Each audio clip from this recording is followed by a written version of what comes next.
আসসালাতু ওয়াসসালামু আলা রাসূলিল কারীম ওয়া আলা আলিহি ওয়া সাহবিহি আজমাইন। সম্মানিত বাইতুল নূর জামে মসজিদের ইমাম সাহেব এবং উপস্থিত মুতাল্লি মসজিদ কমিটির সদস্যবৃন্দ এবং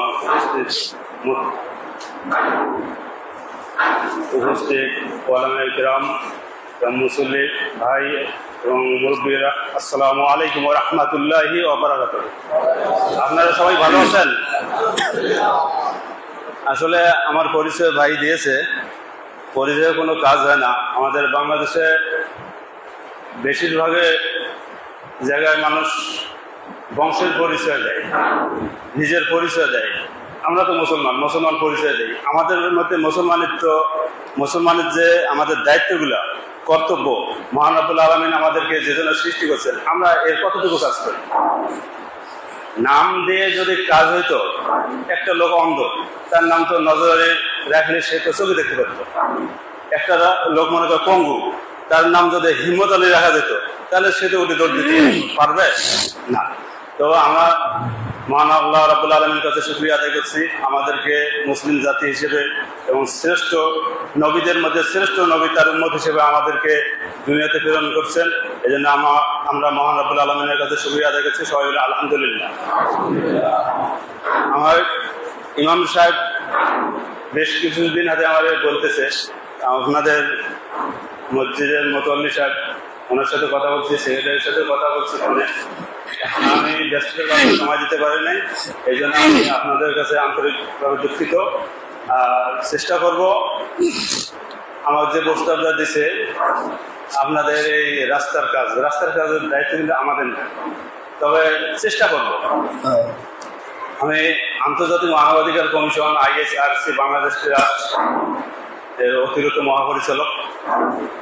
আমাদের একটা টিভি চ্যানেল আছে, ISRC ট্রাস্ট টিভি। কার্যক্রম আজকে থেকে শুরু হবে, আপনারা সবাই দোয়া করবেন। এই টিভি চ্যানেলের পরিচালক আমি। আজকে জুমাবার, আজকে থেকে আমাদের আনুষ্ঠানিকতা শুরু হবে।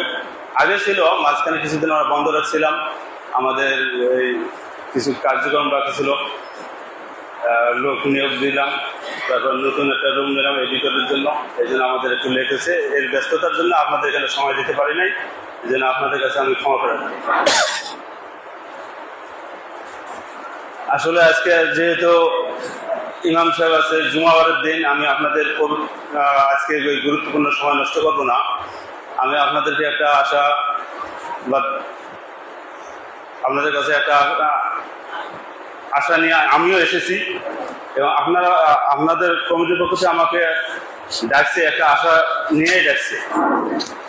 আগে আপনাদের তো বলি, এই রাস্তার ব্যাপারে যে প্রস্তাবটা দিছে, আমি নামাজের পরে ভালো করে দেখবো রাস্তার দৈর্ঘ্য এবং প্রস্থ কত মিটার, পুরো ডিটেলসটা আমাকে দেবেন। আমি একজন ইঞ্জিনিয়ার পাঠাবো, সেখানে একটা ম্যাপ করে সিটি কর্পোরেশনে জমা দেবে। তারপর চেষ্টা করবো আর কি যতদূর করা যায়। আপনারা এলাকার লোক যদি সবাই সহযোগিতা করেন, তাহলে আল্লাহ রহম আমরা এই কাজে সফলতা অর্জন করতে পারব। আর পরিশেষে আমি যে জন্য এসেছি, এই মসজিদে আজকে আমি করতাম, এই রাস্তায় অনেক যাতায়াত করছি, মেইন রোডের ভিতরে মসজিদ আছে, আমি জানি না এত সুন্দর পরিবেশে এত সুন্দর মসজিদ আপনারা তৈরি করছেন, এই জন্য আপনাদেরকে ধন্যবাদ। এবং আমরা একটা কাজ সমাজের মধ্যে অহরহ চলতেছে বর্তমান, কিশোরীদের উপর নির্যাতন।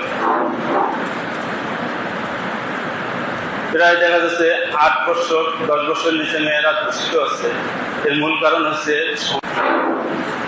আমাদের মধ্যে পর্দার বিধান নাই, মাদকাসক্ত। আপনারা